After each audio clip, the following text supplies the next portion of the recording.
Welcome to టీ18 news. మన channel మరణిస్తాం.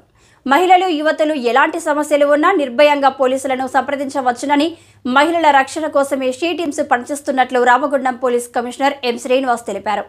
Ramagundam police commissioner ప్రధాన కార్యాలయంలో Ramagundam police commissionerate Peddapalli, Mancherial she టీంల సభ్యుల పనితనానికి గౌరవంగా సిపి తన కార్యాలయంలో కూర్చోబెట్టి coffee with she team members programme నిర్వహించి వారిని అభినందించారు. మహిళల విద్యార్థుల రక్షణ కోసం చేస్తున్న చర్యలు, అవగాహన కార్యక్రమాలు, భవిష్యత్తులో మహిళల రక్షణకి చేయవలసిన కార్యక్రమాలు వైసీపీ సమీక్ష సమావేశం నిర్వహించి వారితో మాట్లాడారు. మహిళలు, చిన్నపిల్లల రక్షణ విషయంలో రామగుండం కమిషనరేట్ పోలీస్ శాఖ పటిష్ట చర్యలు తీసుకుంటున్నట్లు వివరించారు. మహిళలు సామాజిక మాధ్యమాల విషయంలో జాగ్రత్తగా ఉండాలన్నారు.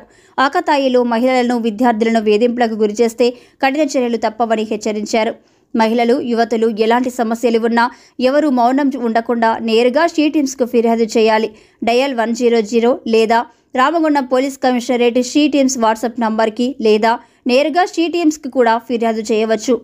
ఫేస్బుక్, ఇన్స్టాగ్రామ్, ట్విట్టర్ వేదికల మీదుగా కూడా ఫిర్యాదు చేస్తే వెంటనే చర్యలు తీసుకుంటామని సిపి తెలిపారు. షీ టీమ్ సభ్యులకు సిపి ప్రశంసా పత్రాలను అందజేసి అభినందించడం జరిగింది. ఈ కార్యక్రమంలో additional DCP admin Raju, special branch ACP Raghavendra Rao, Peddapalli she team incharge SI Rajendra Prasad, Mancherial she team SI Haima, Peddapalli Mancherial జిల్లాల షీ టీమ్ సభ్యులు పాల్గొన్నారు.